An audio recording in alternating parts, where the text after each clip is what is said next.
ውድ ተመልካች አድማጮቻችን እንደምን ከርማችኋል? በዛሬው ኮሳለም ፕሮግራም ለእንግሊዝ ብሔራዊ ቡድን እንዲሁም ለእንግሊዙ ሊቨርፑል በተከላካይ መስመር የሚጫወተው የትሬንት ጆን አሌክሳንደር አርኖልድ አጭር የእግር ኳስ ታሪክ ይዘንላችሁ ቀርበናል።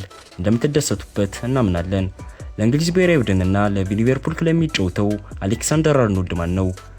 በሙሉ ስሙ ትሬንት ጆን አሌክሳንደር አርኖልድ ተብሎ የሚጠራው በምዕራብ ደርቢ ሊቨርፑል ውስጥ ያደገው እንደ አውሮፓውያን አቆጣጠር ኦክቶበር 7 ቀን 1998 ነው የተወለደው። ለፕሪሚየር ሊግ ክለብ ሊቨርፑል እና ለእንግሊዝ ብሔራዊ ቡድን የቀኝ መስመር ተከላካይ ወይም ደግሞ አማካይ ሆኖ የሚጫወተው እንግሊዛዊ ፕሮፌሽናል እግር ኳስ ተጫዋች አሌክሳንደር አርኖልድ በዓለም ላይ ካሉ ምርጥ የቀኝ ተከላካዮች አንዱ ተብሎ የሚታሰበው በኳስ አያያዙ ኃይለኛ አጥቂዎችን በማቆም ኳሶችን አሻግሮ በማቀበልና በቅጣት ምት መቺነቱ ስለሚታወቅ ነው። አሌክሳንደር አርኖልድ ያደገው በወላጆቹ ቅርበት ክትትል ከሁለት ወንድሞቹ ጋር አብሮ ሲሆን አባቱ ሚኬል አርኖልድ የንግድ ስራ የሚሰራ ሆኖ እንዲሁም እናቱ ዲያና አሌክሳንደር የቤት እመቤት ናት። ወንድሞቹ ታይለር እና ማርሴይ በአብዛኛው ጊዜያቸውን የሚያሳልፉት የአሌክሳንደር አርኖልድን ጉዳይ በመከታተል ሲሆን በተለይም ታላቅ ወንድሙ ታይለር የወንድሙንና በተጨማሪም የሌሎች ፕሮፌሽናል ተጫዋች ወኪል ሆኖ እየሰራ ይገኛል። አሌክሳንደር አርኖልድ በ2004 የሊቨርፑልን አካዳሚ የተቀላቀለው ገና የ6 ዓመት ዕድሜ ላይ ሲሆን እስካሁንም በሊቨርፑል ቤት በቀኝ መስመር ተከላካይ በተጨማሪም የእንግሊዝ ብሔራዊ ቡድን በቀኝ ከፍ የተከላካይ መስመር እንዲሁም በአማካይ ቦታ በማገልገል ላይ ይገኛል። አሌክሳንደር አርኖልድ የአንደኛ ደረጃ ትምህርቱን የተከታተለው በቅዱስ ማቴዎስ ካቶሊክ አንደኛ ደረጃ ትምህርት ቤት ሲሆን የመለስተኛ ሁለተኛ ደረጃ ትምህርቱን ደግሞ ክሮዝቢ በሚገኘው የቅዱስ ማርያም ኮሌጅ ተምሮ የሁለተኛ ደረጃ ትምህርቱን ደግሞ በሬንሂ ሃይ ስኩል አጠናቋል።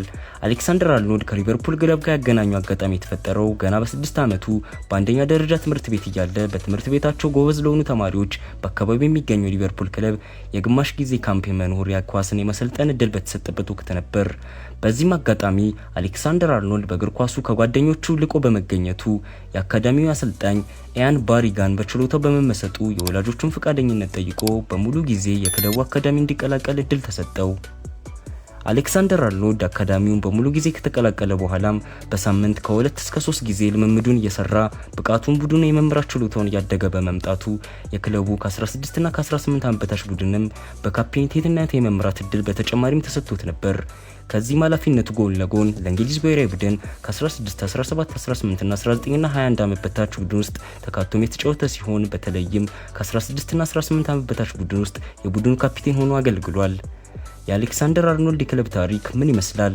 አሌክሳንደር አርኖልድ ከልጅነቱ ጀምሮ እየተጫወተ ያደገው እስካሁንም የሚጫወተው ለሊቨርፑል ሲሆን የፕሮፌሽናል ተጫዋችነቱን በዋናው የሊቨርፑል ቡድን የጀመረው በቅድመ ውድድር ዘመን ቡድኑ በዩናይትድ ስቴትስ ጉብኝት ላይ ያለ ነበር። የመደበኛ ውድድር ጨዋታውን የጀመረው ደግሞ በኦክቶበር 25 ቀን 2016 ቡድኑ በአራተኛው ዙር የኤፍኤል ዋንጫ ቶተንሃም ሆትስፐርን 2-1 ባሸነፈበት ወቅት ነበር።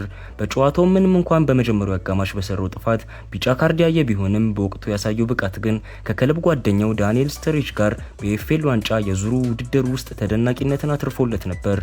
ይህንን ተከትሎ የአሌክሳንደር አርኖልድ የመጀመሪያ ጨዋታ በአሰልጣኞቹና በክለቦቹ አስተዳዳሪነት ተቀባይነትን ስላገኘ አዲስ የረጅም ጊዜ ኮንትራት እንዲሰጠው ተወሰነ።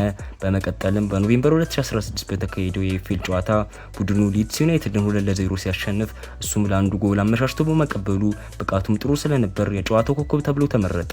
በቀጣይም በዲሴምበር 14 የመጀመሪያ ፕሪሚየር ሊግ ጨዋታውን ቡድኑ ሚድልስቦሮን 3-0 ባሸነፈበት ጨዋታ ተቀይሮ ገብቶ የተጫወተ ሲሆን በጃንዋሪ 15 ቀን 2017 ደግሞ ቡድኑ ከማንቸስተር ዩናይትድ ጋር 1-1 በሆናቸው ውጤት በተለያየ ጊዜ የመጀመሪያ ተሰልፎ የመጫወት እድልን አግኝቶ ነበር።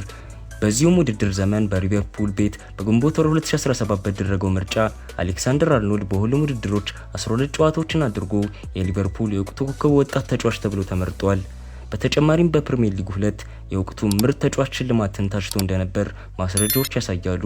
በኦገስት 15 2017 ሊቨርፑል ለአውሮፓ ቻምፒየንስ ሊግ የጥሎ ማለፍ ዙር የቡንደስሊጋውን ቡድን ሆፈንሄምን 2-1 ባሸነፈበት ወቅት አሌክሳንደር አርኖልድ የመጀመሪያ የአውሮፓ ቻምፒየንስ ሊግ ጎሉን በቅጣት ምት አስቆጠረ። ይቺም ጎል በማይክል ኦወን እና ዴቪድ ፌርክሮፍ በመቀጠል በአውሮፓ የመጀመሪያ ጨዋታውን አድርጎ ለሊቨርፑል ጎል ያስቆጠረ ሶስተኛው በእድሜ ትንሹ ተጫዋች አድርጎታል። በተጨማሪም በዚሁ የአውሮፓ ቻምፒየንስ ሊግ የዙር ውድድር ሊቨርፑል ኦክቶበር 17 ሜልቦርንን 7-0 ባሸነፈበት ጨዋታ አሌክሳንደር አርኖልድ ሌላ አንድ ጎል አስቆጠረ። ይህም ውጤት ለሊቨርፑል በቻምፒየንስ ሊግ ታሪክ በወቅቱ ከሜዳው ውጭ በከፍተኛ ጎል ያሸነፈ እንግሊዝ ክለብ ተብሎ በታሪክ ተመዝግቦለት ነበር። ይህ በእንዲህ እንዳለ አሌክሳንደር አርኖልድ በተከላካይ መስመር መጫወቱ እንደተጠበቀ ሆኖ ለፕሪሚየር ሊጉ ጎል ማግባት የጀመረው ዘጌት ብሎ ይህንን ቡድን በዲሴምበር 26 2017 ስዋንሲ ሲቲን 5-0 ባሸነፈበት ጊዜ ነበር። አሌክሳንደር አርኖልድ በቀጣዩ ዓመታት በሊቨርፑል ቤት በወጣትነት እድሜ ሁነኛ ተከላካይ ተብሎ ከሚነገርላቸው ተጫዋቾች ተርታ ስሙ መወሳት ጀመረ። በ2017 ኃይለኛ የግራ ክንፍ አጥቂዎች ናቸው ተብሎ የሚነገርላቸው እንደ ክሪስታል ፓላስ ዊልፍሪድ ዛሃና የማንቸስተር ዩናይትድ ማርኮስ ራሽፎርድ በቦታቸው ላይ እንደ ልባቸው እንዳይጫወቱ አግዷቸውም ነበር። ይህን አስተዋጽኦ በሊቨርፑል ቤት ቦታውን እስካሁን ድረስ በቋሚነት እንዲይዘው የረዳው ሲሆን በአጠቃላይ የሚያደርጋቸው ብቃት ያላቸው እንቅስቃሴዎች ለእንግሊዝ ብሔራዊ ቡድንም እንዲታጭ አግዞታል። አሌክሳንደር አርኖልድ አሁንም በሊቨርፑል ቤት እንዲሁም በእንግሊዝ ብሔራዊ ቡድን ውስጥ ሁነኛ ሚና እየተጫወተ ሲሆን ይህንን ፕሮግራም እስካጠናቀርንበት ጊዜ ድረስ ለሊቨርፑል በሁሉም ዕድሜ እርከኖች 256 ጊዜ ተጫውቶ 18 ጎሎችን በስሙ አስመዝግቧል። የአሌክሳንደር አርኖልድ የብሔራዊ ቡድን ተሳትፎ ምን ይመስላል? አሌክሳንደር አርኖልድ በተለያየ ዕድሜ እርከን የእንግሊዝ ወጣት ቡድንን በመወከል የተጫወተ ሲሆን ለመጀመሪያ ጊዜም ከ16 ዓመት በታች ብሔራዊ ቡድን ውስጥ የተጫወተው በኖቬምበር 8 2013 በ15 ዓመት ከአንድ ወር ዕድሜው ነበር። በዚሁም ከ16 ዓመት በታች ብሔራዊ ቡድን ውስጥ በኖቬምበር 2013 እስከ ፌብሩዋሪ 2014 ድረስ ለሀገሩ 6 ጊዜ ተጫውቷል።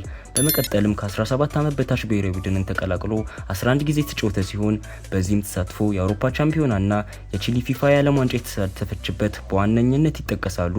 ከዚህም በኋላ ዋናውን የእንግሊዝ ብሔራዊ ቡድን ከመቀላቀሉ በፊት ከ18 ዓመት በታች ብሔራዊ ቡድን ውስጥ 2 ጊዜ፣ ከ19 ዓመት በታች 10 ጊዜ እንዲሁም ከ21 ዓመት በታች ቡድን ውስጥ ደግሞ 3 ጊዜ ተሰልፎ ተጫውቷል። አሌክሳንደር አርኖልድ በማርች 2018 የ21 ዓመት በታች ቡድን አባል እያለ ከጣሊያንና ኔዘርላንድ ጋር በተደረገው ጨዋታ ለመጀመሪያ ጊዜ ከዋናው ብሔራዊ ቡድን ጋር እንዲሰለጥን ተደርጎም ነበር። በቀጣይም ለ2018 የፊፋ የዓለም ዋንጫ የቡድን አባል እንዲሆን በአሰልጣኝ ጋሬት ሳውዝጌት በግንቦት 2018 ተጠርቶ የመጀመሪያ ጨዋታውን በጁን 7 2018 በወዳጅነት ጨዋታ ኮስታሪካን 2-0 ሲያሸንፉ ጀመረ።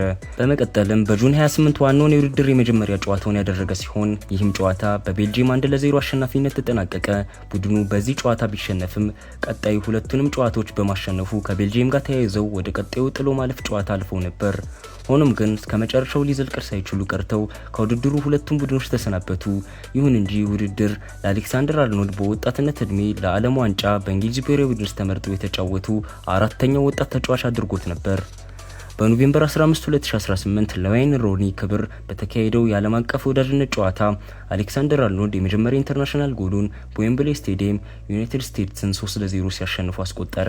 ይህም አሌክሳንደር አርኖልድ በ20 ዓመት ከ39 ቀን እድሜው ማይክል ኦዌን በ1999 ለብሔራዊ ቡድን ከሊቨርፑል ተጫዋቾች ጎል ካስቆጠረ በኋላ ለብሔራዊ ቡድኑ ጎል ያስቆጠረ ትንሹ የሊቨርፑል ተጫዋች አድርጎታል። አሌክሳንደር አርኖልድ አሁንም ለብሔራዊ ቡድን አገልግሎት የተሰጠ ሲሆን እስካሁንም በሁሉም ዕድሜ እርከኖች 66 ጊዜ ተጫውቶ 10 ጎሎችን አስቆጥሯል። አሌክሳንደር አርኖልድ በርካታ ስኬቶችን በግሉ የተቀዳጀ ሲሆን ከሞላ ጎደል የሚከተሉት ናቸው። የ2016-17 እና የ2017-18 የውድድር ዘመን የሊቨርፑል ወጣት ኮከብ ተጫዋች ነበር። የዲሴምበር 2019 እና ኖቬምበር 2021 ወራቶች የእንግሊዝ ፕሪሚየር ሊግ ኮከብ ተጫዋችም ነበር። የ2019-20 የውድድር ዘመን የፕሮፌሽናል እግር ኳስ ማህበር ኮከብ ወጣት ተጫዋችም ተብሎ ተመርጧል። የ2019-20 የውድድር ዘመን የእንግሊዝ ፕሪሚየር ሊግ ኮከብ ወጣት ተጫዋችም ሆኖ ተመርጧል። ውድ ተመልካች አድማጮቻችን የታዋቂውን የአሌክሳንደር አርኖልድ ለእንግሊዝ ብሔራዊ ቡድንና ለሊቨርፑል ክለብ በተከላካይ መስመር የሚጫወተው አጭር ኳስ ታሪክ ተሰስንበት የኳስ ዓለም ፕሮግራም በዚሁ እያጠናቀቀን ለፕሮግራማችን ቋሚ አድማጭ የሆናችሁ ተከታታዮቻችን ዝግጅቶቻችን በቅድሚያ እንዲደርሳችሁ ሰብስክራይብ እንድታደርጉ በአክብሮት እየጠየቅን የፕሮግራማችን ቋሚ አድማጭ ተመልካቾቻችን ደግሞ ሼርና ኮሜንት በማድረግ እንደ ሁልጊዜው ለዝግጅቶቻችን ድጋፋችሁን እንድትለግሱን በመጠየቅ የዕለቱን ዝግጅቶቻችንን መልካሙን በመመኘት አበቃን።